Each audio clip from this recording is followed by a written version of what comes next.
And we'll let the room start to fill in here.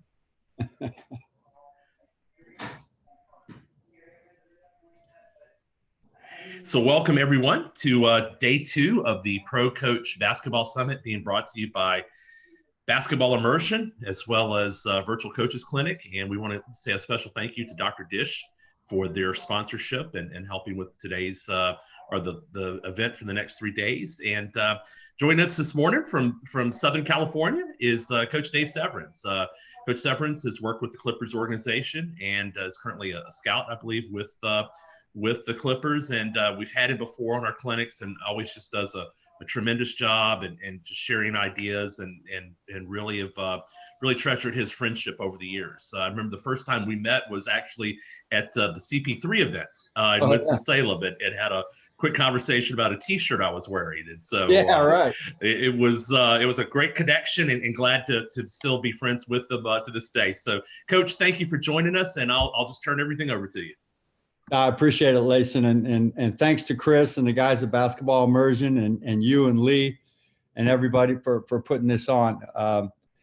I listened to all of the speakers yesterday, and I thought they just did a tremendous job. And this is a great opportunity for middle school coaches all the way through NBA coaches. So I appreciate that. And what we'd like to do today is during the course of this talk, if anybody has any questions at any time, type them in or get a hold of Layson, and we can stop and answer your questions as we go, or we can wait till the end if you have questions at the end. So when they asked me, what would you like to speak on? I thought about that, and I think there's so many assistant coaches out there looking to move up, whether it's high school, college, or G League or pro, but so many assistant coaches looking to move up in our profession into the head coaching role that, I got to thinking, I've been an assistant coach most of my life. The only time I was a head coach was, 9 years in varsity at high school and, a few years as JV and freshman high school. But other than that, I've been an assistant coach for the majority of my coaching career. And I've had the opportunity to work as an assistant for 3 coaches that all won championships at the highest level, but who are all distinctly different. I was a junior college assistant for a JC coach that won a California state championship, which is a kind of a big deal in California since they don't participate in the national JUCO. And then I worked for a coach who won a Division I national championship, and obviously worked for an NBA coach who won an NBA championship. So as an assistant, I want to talk about that a little bit and some of the ways that we can be a more efficient assistant coach. And a lot of these things, most of these coaches are going to already know. But I think sometimes we need to just re-emphasize what it takes to be really an effective assistant coach. And so that's kind of where we're going today with this. And there's certain characteristics that I think are mandatory parts of being an assistant coach's makeup. And you need to be really honest with yourself. If you fall short in any of these 3 areas and characteristics, you should probably find another line of work, okay? So we'll start off with what I think are the 3 most important characteristics, in my opinion, to be an effective assistant coach and what I consider to be non-negotiable. So if we can, let me try to share this screen now, Layson. If I can find it, here we go. Is that showing up? Not yet. Okay.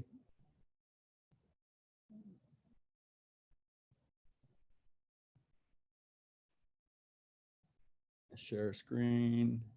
Nothing yet? Nope, not yet.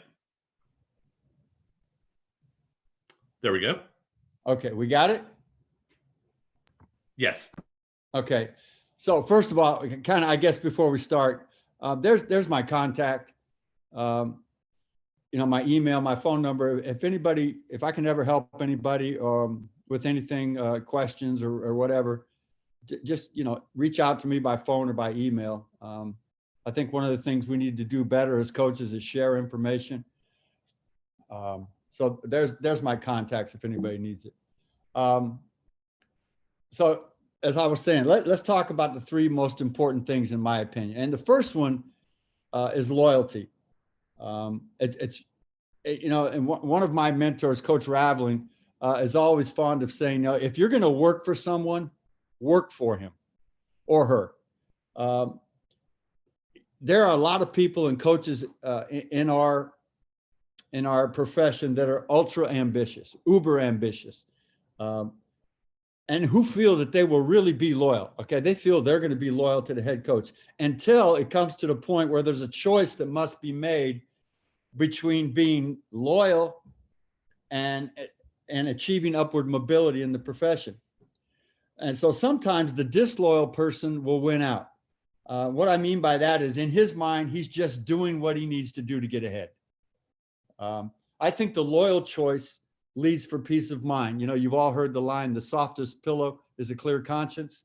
But in the NBA especially, we see that the money kind of distorts people's sense of loyalty, and that sometimes the money supersedes everything else.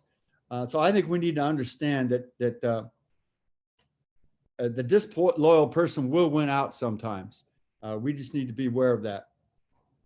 The second thing, being faithful to the head coach. It might not be the number one trait of an assistant, but it's definitely in the top three. Being faithful. Nowhere is it written when you take a job that you must be loyal. It's just the right thing to do, especially if you plan on advancing and thriving in coaching. And the next thing is being loyal doesn't mean you have to agree with everything the boss says. I guess it means, for a better term, towing the company line. So now, and loyalty, be prepared to be tested. I don't think loyalty simply means standing by your boss when your team loses. There will be instances where you're going to be tested. For example, you're going to be approached by people outside of the organization or the team that are looking for answers. Maybe it's influential people within or outside your organization, and that's going to test your loyalty. So it doesn't just mean, standing by your boss when when you lose a game or something. You need to be prepared to be loyal when you're tested from outside influences. Once a united decision has been made, and it's usually made by the head coach, we can all agree. You have to be united. If that's difficult for you to deal with, to be united in a decision that you don't agree with, just remember that someday it could be you that's making that decision, and you're going to want your staff to always be loyal to you. Remember the line that if you and I agree on everything, then one of us isn't necessary.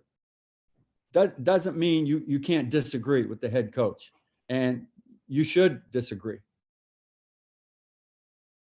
But the staff can only go with one idea, and it's usually the head coach. Usually it's his idea, not always, but usually the head coach's idea. And you must all, present a united front. Simple thing that we all learn as coaches, but sometimes we tend to forget. The next thing about loyalty is be careful about commiserating with supporters, fans, media. It's not just about the wins and the losses. I mean, they're always looking for any kind of bad news coming out of your program. Drugs, suspensions, legal problems, all these things that players can go through. And so even if you didn't say anything, it may be attributed to you. It may get back to you. You guys remember that old game you used to play when you were kids called the telephone game, where you sit in a circle and something was said to the first person, he passes it to the next person all the way around the circle. By the time it gets all the way back, it's the comments repeated are totally not representative of what you said. I think that's something we need to be aware of, and especially in today's, what they call a debate click, with guys on social media. It used to be that those journalists wanted to be right. Now their main goal is to be first. So I think we need to be careful about how we commiserate with supporters, fans, media, and that shows loyalty to the program and to the head coach. And that kind of leads me into the next thing. The most dangerous thing that we've seen probably in the last 12 years is social media.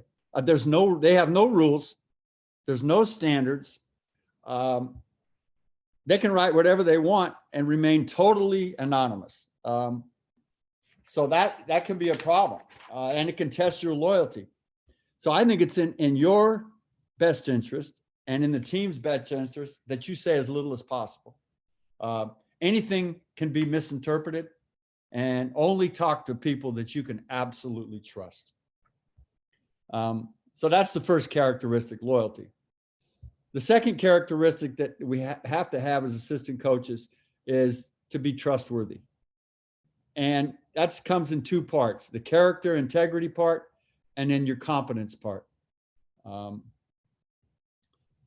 relationships, basketball, business, otherwise, all relationships are built on trust. And trust, once violated, can never be regained. Personally, when I meet a person for the first time, I trust that person 100% until they give me reason not to. Think about this. When was the last time that you trusted, that someone you trusted 100% did something that shocked you personally, and something that you never thought that person could or would do? And usually time heals all wounds. So chances are you still might remain friends with that person, but you will never completely trust that person again. And like I said, there's two qualities that trustworthiness is made up of: character and integrity and competence. Character and integrity. And people are always like, well, how do you define character? How do you know character? And there's this little story that I can tell, which kind of just gives a good definition of character or integrity. So imagine you're a builder and you're commissioned to build a church steeple, a very high church steeple. And 100 nails are required to do the job. So you pound in 99 nails perfectly straight. The 100th nail goes in a little bit crooked. So if you leave it that way, no one's ever going to know. It won't make a difference. Okay. But you've been up there for hours and it's really hot. And so, really, what does it matter? Yet you pull out that last nail and you knock another one in perfectly straight. That's integrity. So that's kind of my definition of it. Today, everyone owns a camera. Everyone. We are all truly living in this fishbowl, especially in the NBA and in major college. The fishbowl is huge.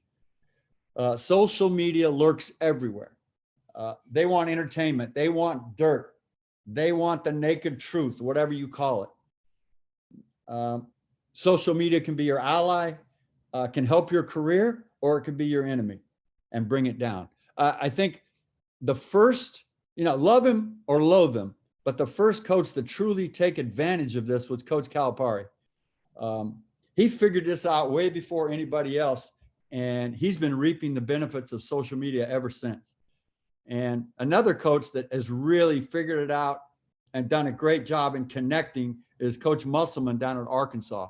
If you follow his social media, some of the creative things that he's doing, not just for recruiting, but for promoting his program are really cool. I think some of the stuff he does is right up there with the best of the coaches that use social media. But just be aware of that. Now, the second part of being trustworthy is competence. How well do you do what you're supposed to do? Talent still rules. I mean, in our business, talent rules, whether it's players' talent, coaches' talent, front office talent. It still rules, meaning that if you're not good at what you do, pretty much nothing else is going to matter. So don't tell me how good you are. Let me find out as an assistant. Don't tell me. Let me find out. Here's another little story that kind of defines competence.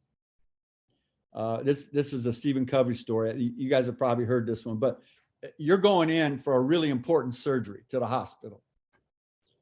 Would you rather have a doctor with impeccable character? You know, he is a loyal husband, devoted father. He's like a deacon in his church, but his previous surgeries have been a little less than stellar. You know, he doesn't have, a great record of success, but the guy has great integrity. Or would you rather have the doctor with questionable character, all right, but who's an absolute master with the scalpel? This guy, he's one of the best surgeons in the world. Now, which doctor would you rather have perform your surgery? To me, the answer is neither. You want the doctor you can trust and someone who has, character. So that's just a little something about competence. We have to be competent, but competency without character, I think, can lead you down a tough road. Trustworthy. When the head coach gives you a task, say you're the assistant coach, head coach gives you a task, whatever it is. There should be no doubt that you'll do it and do it well without any issues. One of the best things we can do as an assistant coach is keep things uncomplicated. Don't complicate things. That's one of the biggest things that a head coach wants from his assistant is if I give you a task, don't make it complicated. Don't make my life more complicated. If you need help at something, ask. Coach gives you a task. If you need help, ask. And it goes without saying, I think that you should never, ever, ever embarrass the program. Really important. And competence is no more or less important than being loyal. For example, if you are 100% loyal, but you lack competency, the head coach might as well get a dog because he doesn't need you. Conversely, if you are a super producer, but you're disloyal, your boss is going to regret the day that you were hired. The third characteristic that I think that's really important in being an assistant is your work ethic. And everybody says when they get hired or they're being interviewed, I'll be the hardest worker you have. And nobody's going to work harder than me. Well, that's kind of like the price of admission. I think it's really well known that everybody, especially in coaching, especially as you get into major college, G League, and the NBA, everybody's going to work hard. That's kind of the price of admission. But sometimes we lose sight of that work ethic. So the third characteristic is work ethic, which I want to talk about. There's an old saying that it's better to wear out than to rust out.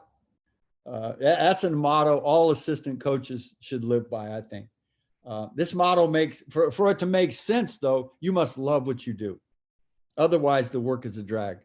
A lot of times young coaches will ask me, Coach, what's some really good advice you can give me in the coaching profession? And I say, find something that you love to do and get someone to pay you to do it. And then you've never worked a day in your life. Now, is there going to be days, even though you love your job, is there going to be days when you really dread going to work? Yes. But overall, big picture, you got to love what it is you're doing. If you don't have the same feeling when you're coaching that you love the work, you should probably be doing something else, because we know that in coaching, it's not the real world. It's not a 9-to-5 world. We know about the long hours, the late nights, the early mornings, the weekends. It's different than most jobs. And another thing that young coaches always ask me when ask me for advice is, I say, if you're young, don't get married. Okay. Don't get married for a while, because it's a very, very tough profession on wives, especially young wives who don't really understand, what it takes and what's involved with this crazy world of coaching. And if you do get married young, hopefully you'll have a very understanding wife, and she kind of gets everything that's involved with this coaching world. The next thing is multitasking. Now, I'm not a big fan of multitasking, and studies have shown that multitasking is not an effective way to get things done. As an assistant coach, you're going to have many tasks, but my suggestion would be to do them one at a time. I mean, multitasking, I don't think, is an effective way to work. And the last thing about work ethic that I think assistant coaches need to understand is the money. The money that's available in our business, especially major college and in the NBA, is ridiculous. We've seen the salaries go up, and the availability of money for assistant coaches is really increased in the last few years. I've seen it distort a coach's sense of reality, a sense of reason, because of the money that's available. And there's an old saying that some coaches equate their net worth to their self-worth. Never complain about what you're being paid. Because if you left, the line for your job would be around the block. You can ask for more, or your agent can ask for more. There's nothing wrong with that, but the money should never be your motivating factor for working or taking another job. And I think we can all agree that we can think of instances and people that we know of where the money has totally distorted their sense of reason, and assistant coaches can lose relationships with people that they were close to over money. I think that's something to really be concerned with and be aware of it. Those are the three main things: loyalty, being trustworthy, and your work ethic. Other important characteristics to be a good assistant coach. This is in no particular order. Hey, Layson, we have any questions? Yes, Coach, we do. Let's do it. One of the questions, it's actually, we'll do a two-part here. I'll save my question for later, but who are some great assistants you've worked with, and what made them great? Okay, that's a good question. I've worked with some really good ones. Some you've heard of, some you haven't. Assistant coaches that I've worked with that are great. There was a coach that I worked with the Chicago Bulls. He was our defensive coordinator, and then he was here 1 year with the Clippers. His name's Bob Osipka. And all these things that we're talking about, he epitomized 100%. Bobby O, they call him in the league. Some other assistants that I've been fortunate enough to work with. I worked with Lawrence Frank for 2 years. We worked alongside. He was the defensive coach with the Clippers, and I was just a player development guy. But he is another, because of his unbelievable attention to detail, and his unbelievable ability to be prepared every game. So he's another assistant coach that was great. Who's a great assistant coach that I worked with for 3 years was Sam Cassell, for different reasons. Because Sam gives the head coach something that I think every staff needs, is that player or that coach that has the ability to connect with that player and tell that player exactly what it is he needs to hear without pissing the guy off or offending him. So I think having a guy like that can tell players the truth without letting it damage their relationship is really important. And Sam was a guy that all the players respected because of how good he was as a player. So those are three different types of assistants. But those are three of the ones off the top of my head. Well, I would have to ask, someone who's been a mentor to me and who's had a huge influence on my life that I know you've been around is Kevin Eastman. Mm-hmm. What made Coach Eastman so good at his role for Doc? Yeah, Kevin was great. And, Kevin and I sat next to each other during games for a whole year. And Kevin was good because he was great at suggestions, which is one of the assistant coach's responsibilities is to give the head coach suggestions. And Kevin, I remember after every game, he'd have this list of notes from the game, and he would pare it down and give them to coach as suggestions for what we did well, what we didn't do well, things that maybe we could work on. So he was really good at that, giving suggestions and kind of being in the background, but still being totally engaged. We good? Yes, we're good. All right. Let me just go to the next thing, which is other important characteristics of an assistant coach, no particular order. All right. Number one is understand completely your head coach's style of play. Number two, be an extension of your head coach. The message that you send talking to people outside the program must echo your coach's philosophy. Next, number three, ability to make tough suggestions. And remember, that's just what they are. They're suggestions. Every head coach needs a truth teller. If you see or feel that something's not right in your program, in your team, what you're doing, you have to let the head coach know. If you have the opportunity in the interview, if you have an opportunity interviewing for a job and the head coach is there, I think you need to ask him, hey, coach, if you hire me, will you be able to accept me being a truth teller? And some coaches can't handle it. They're all probably going to say, oh, yeah, tell me the truth. I want to hear it. But some of them, they don't want to hear the truth. The next thing, number four, is ability to deal with rejection. If you're an assistant coach, you got to be able to deal with rejection without getting your feelings hurt. Not all your ideas and your suggestions are going to be adhered to. Don't take it personally. Number five, understand your role. For example, like some coaches in practice run the whole practice. We've all seen those coaches. Like, I'll do every drill. You guys just kind of stand there, and be on the sideline. We all have seen those. So, and other coaches really want you involved. They'll give you responsibilities to run drills, to be able to stop things, make suggestions, coach, teach. So either way, understand your role. And whether you're active in practice or not, you still have to pay attention. And to make suggestions to the head coach, practice is probably not the right time. You need to wait till afterwards, and support 100% of your head coach's decisions. I don't know where we're at. Number six, maybe? Yeah, six. Keep your ego in check. You may never be praised as an assistant. You may never be praised. And that's okay, as long as you're not receiving all the blame. So try to keep your ego in check. Number seven, one of the things an assistant coach has to be is a great firefighter. You got to put out those small fires before they get to the head coach. Now, don't hide anything illegal or immoral. And the only example I can give you is Jerry Sandusky.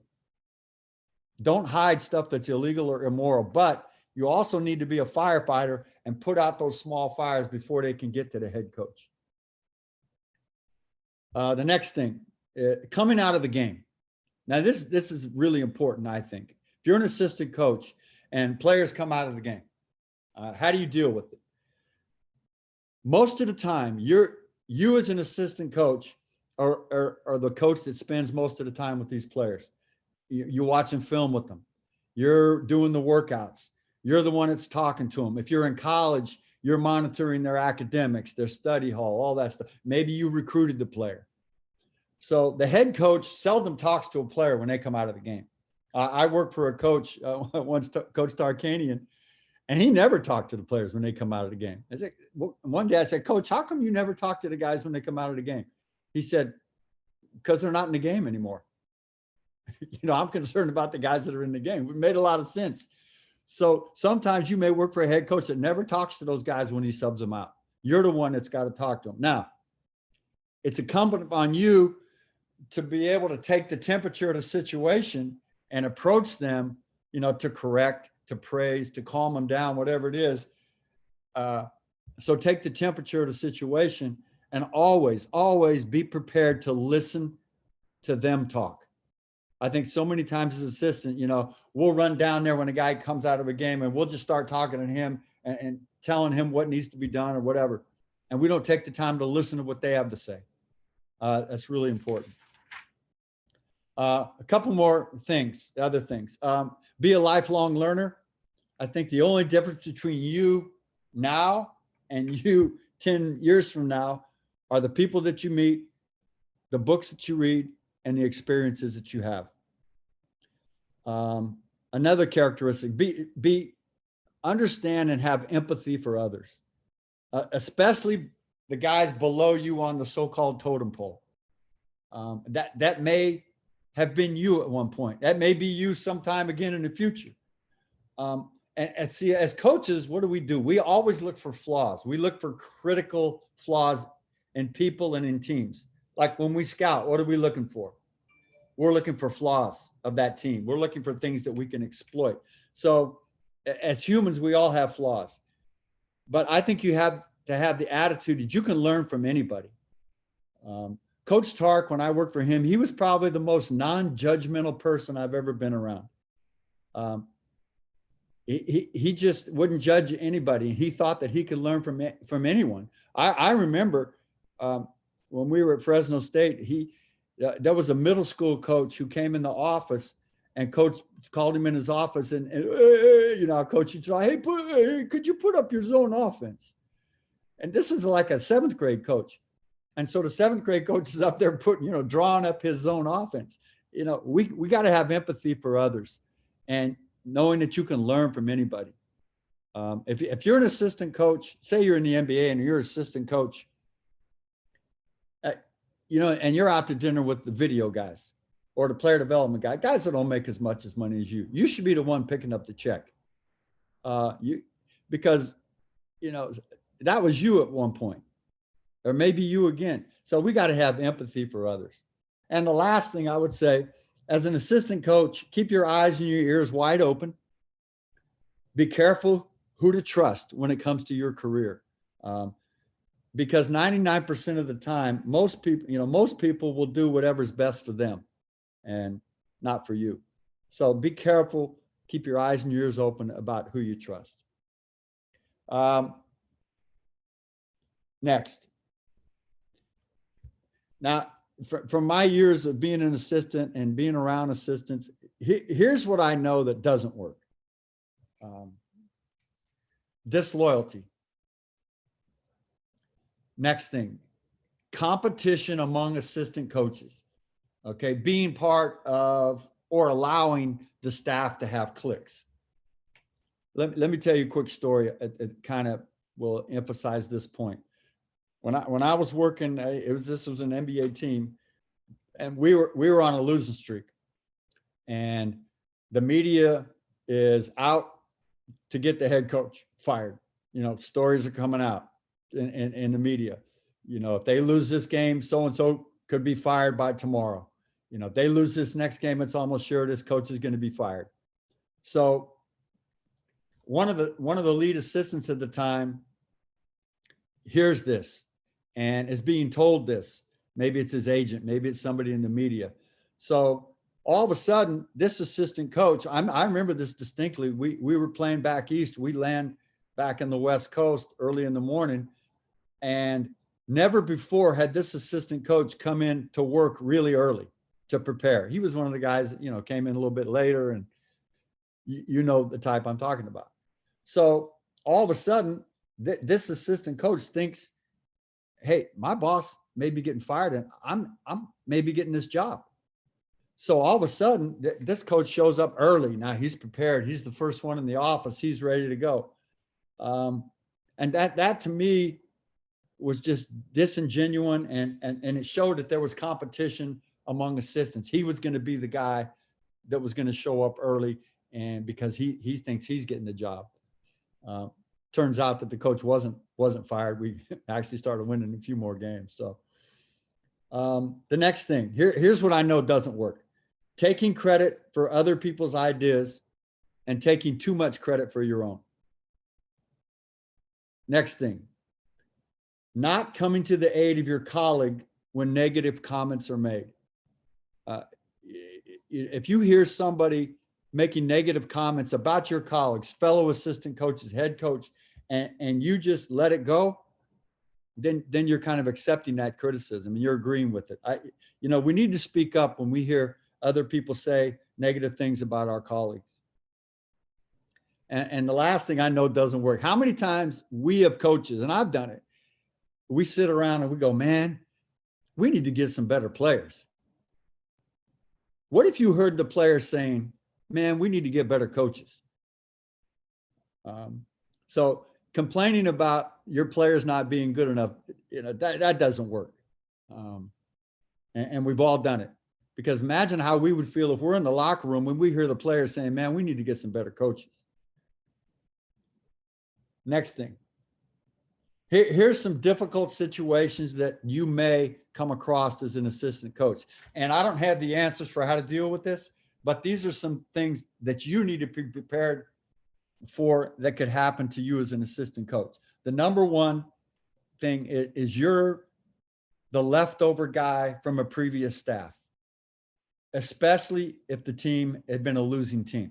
That's a tough situation because now when the new staff comes in, all you're going to hear is criticisms about the way the other team was coached, how bad they were, criticisms against the previous coaching staff.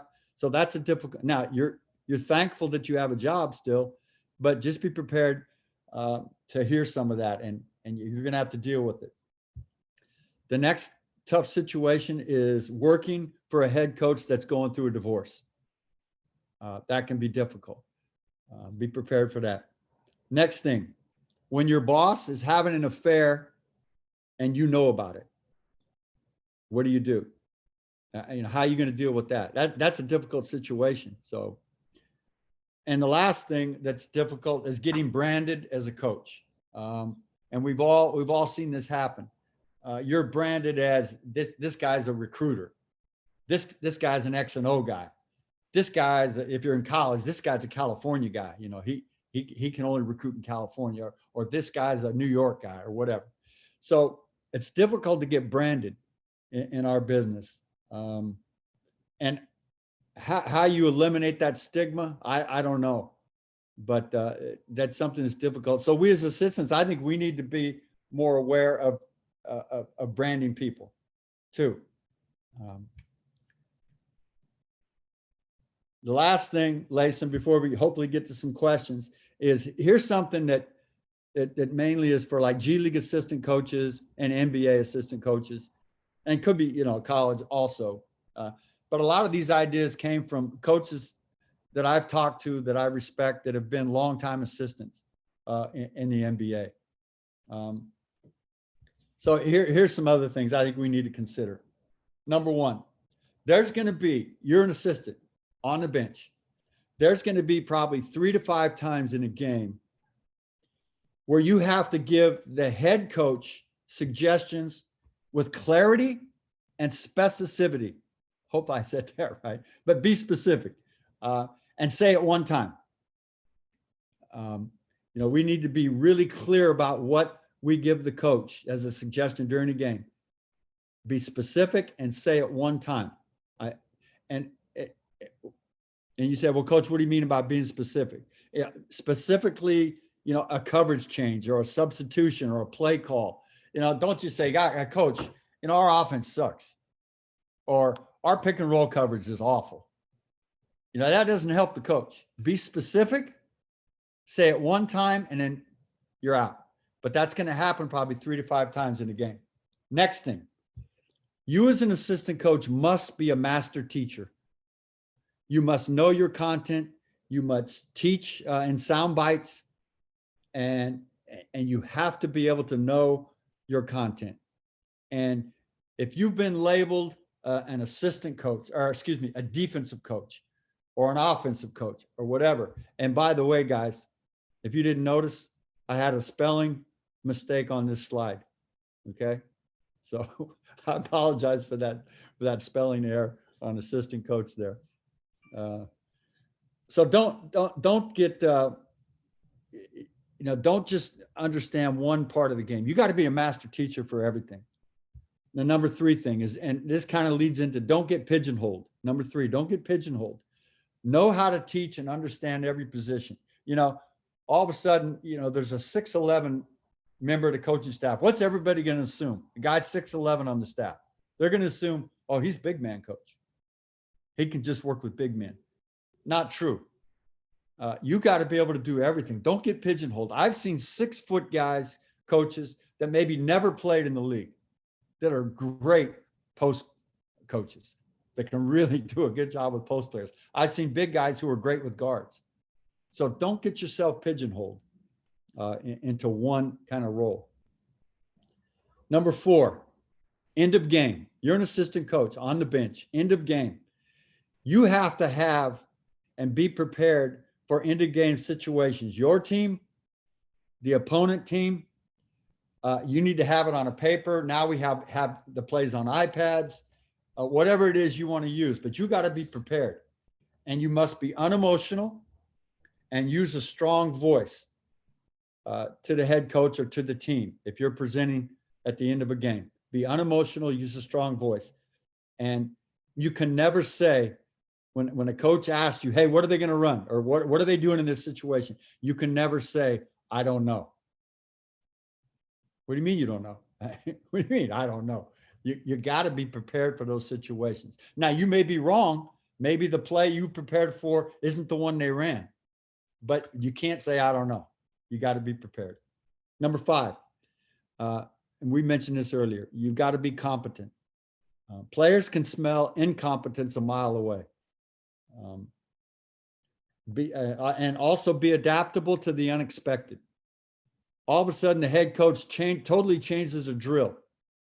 Or you look down at the other end and he's running a drill that you're supposed to be running. You got to be able to be adaptable and be able to change things on the fly. Number 6, try to avoid the underlying feeling of outdoing each other. It's not a rivalry between assistant coaches. You can't talk down to fellow assistant coaches. For example, I've been on benches where, one of the main assistant coaches, would talk down to the other assistant coaches during a game. Maybe an assistant makes a suggestion to the lead assistant, and the lead assistant turns and snaps at him, talks down to him.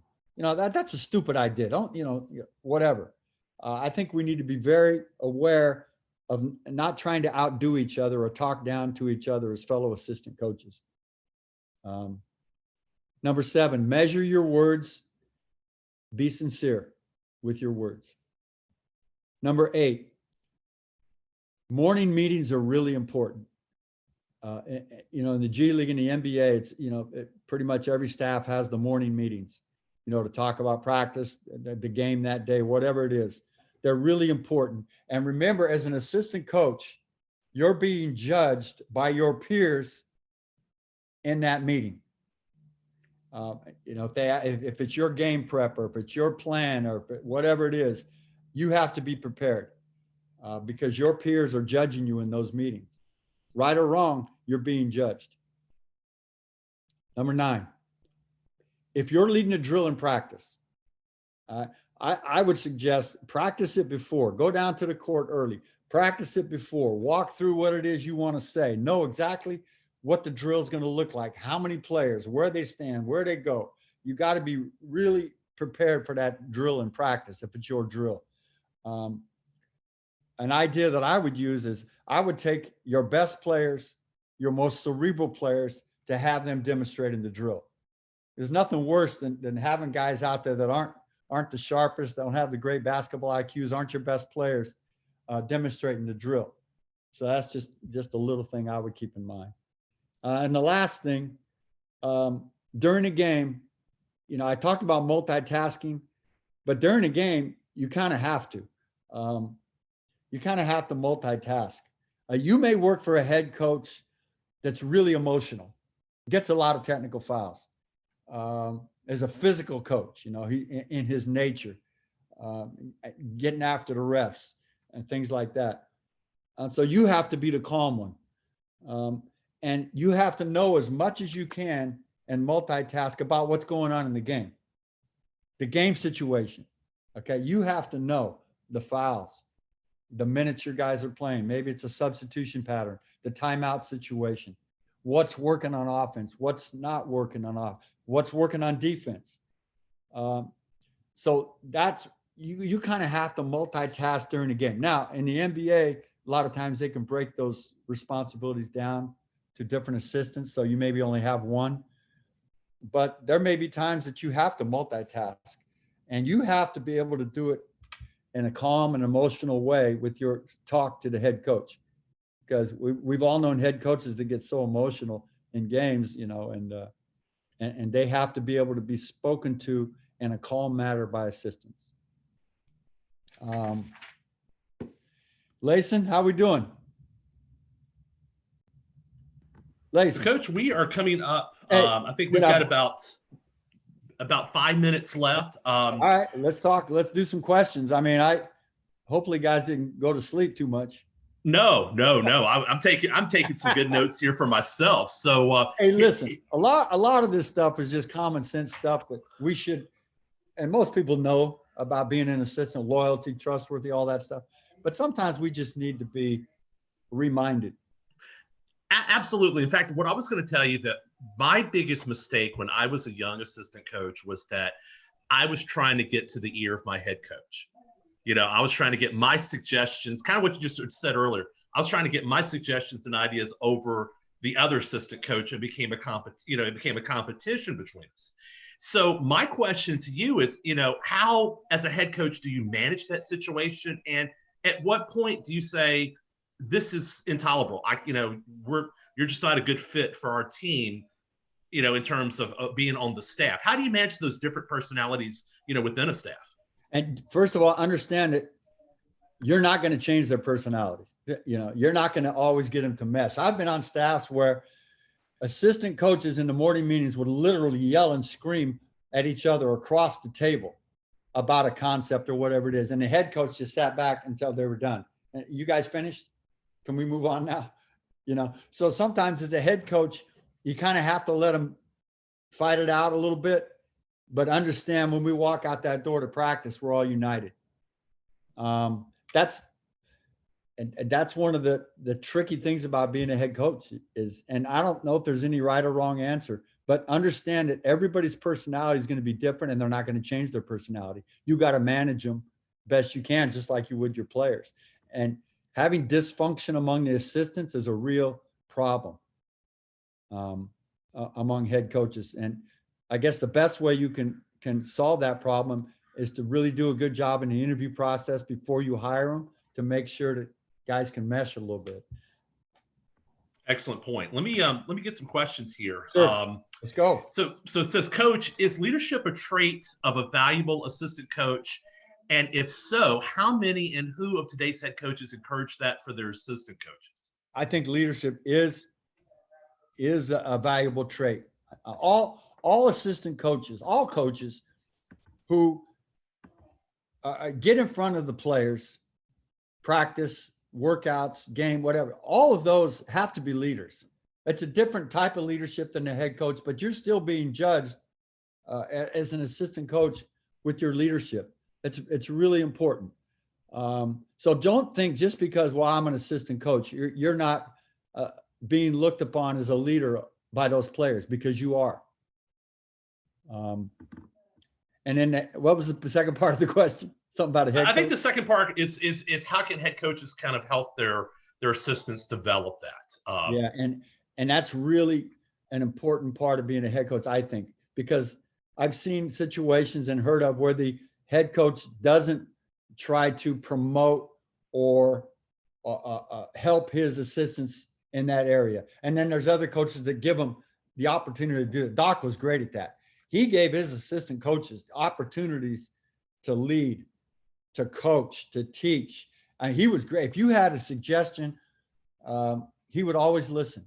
He would always encourage you to become a better coach, a better leader. And then I've seen assistant coaches who kind of frown upon that. Next question is, sure. Due to my military background, is there a chain of command when being an assistant coach, as in I can go directly to the head coach if I have an idea, or do I have to vet it through the lead assistant first? No, I think, again, it gets down to the personality of your head coach, but I think that every assistant, no matter where you are on the totem pole, should be able to go directly to the head coach. I shouldn't, as the lowest assistant, have to go through the lead assistant to get my suggestion to the head coach. And a lot of that is the environment that the head coach has created. Has he made it comfortable for you to go right to him. That should be the case, in my opinion. And in most cases, I think it is. I think most coaches are pretty acceptable to anybody on the staff coming with a suggestion. So to answer his question, I would say no. You should be able to go straight to the head coach. Excellent. Okay. What are some things as an assistant that you took the initiative to prepare for during meetings or games outside of what was expected from your head coach?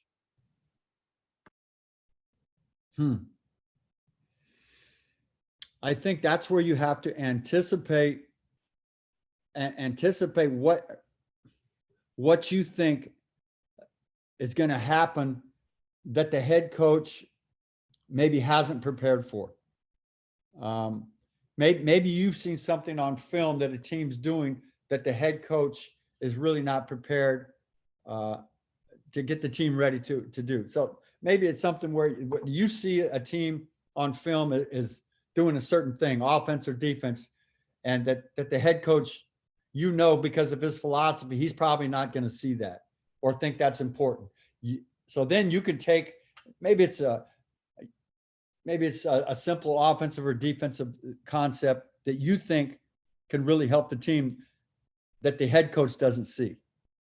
I think you can prepare for that and be able to present, hey, coach, I know we haven't talked about this much, but this team is doing X, Y, or Z. And so we need to practice this today to be able to prepare for that. It just gives the head coach, I think, another set of eyes. And don't be scared to predict or anticipate things that you think are important that the head coach may overlook.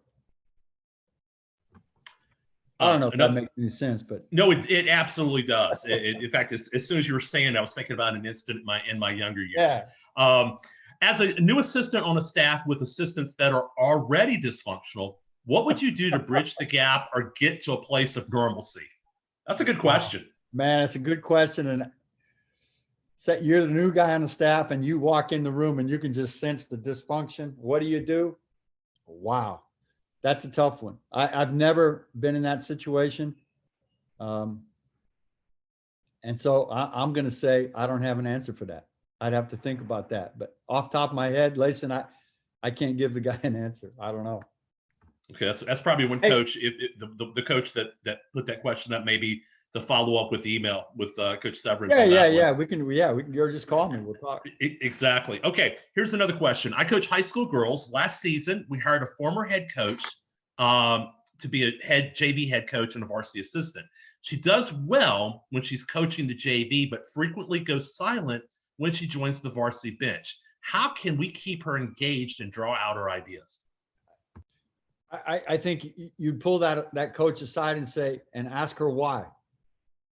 Why is it that you're so good and engaged with the JVs, but when you come up to the varsity, you clam up and now you're silent? And so which is it? Which is your true personality? It's probably what you are as a JV coach. So we need you to bring that to the varsity, and don't be afraid. Don't be intimidated just because it's a level up. We need you to be you. Okay. Whether, JV, varsity, we need that same person. So I think you pull that coach aside and you ask him why the discrepancy in your behavior, and point out the fact that what you're doing with the JVs is really positive. Bring that to us. Really good point. Next question. How do you build and fine tune your system while staying loyal and teaching the head coach's philosophy? Well, building and fine tuning your system is what you do when you're the head coach. So building and fine tuning your system shouldn't be part of the equation. It's not your system. It's not yours to fine tune. It's his system. It's the head coach's system. So that's the way you got to think. Just because you think this, and this, you're not the head coach. You got to fine tune his system. And then when you become the head coach, you would want that from your assistants as well. Last question is, what advice would you have on developing relationships with the players? Because as you talked about, you're the buffer. You're Yeah. usually the buffer between the player and the head coach. So what advice would you give us? Number one, always tell them the truth. The buffer, the relationship between you and the players is really important. It's probably one of the most important things in coaching, and you always got to tell them the truth. Okay, so start with that. Understand that some of the things that the players, as an assistant coach, some of the things that the players are going to tell you, not everything is meant to get to the head coach. So there has to be a level of trust where the player knows that you're not going to run to the head coach with every little thing that he tells you, because the head coach doesn't need to know everything. There's some things that the players just want to get off their chest, and the head coach doesn't need to know everything. So tell them the truth and understand and get them to have your trust, and that, look, you can tell me whatever, and it's not always going to get to the head coach. Some of the stuff has to, but not everything that you tell me is going to get to him. It's between us. And now you've started to develop an authentic relationship with those players. But don't lie to them, and get their trust. And then everything else from there is going to develop. But never lie to them. If players catch you lying to them, they may not ever trust you again.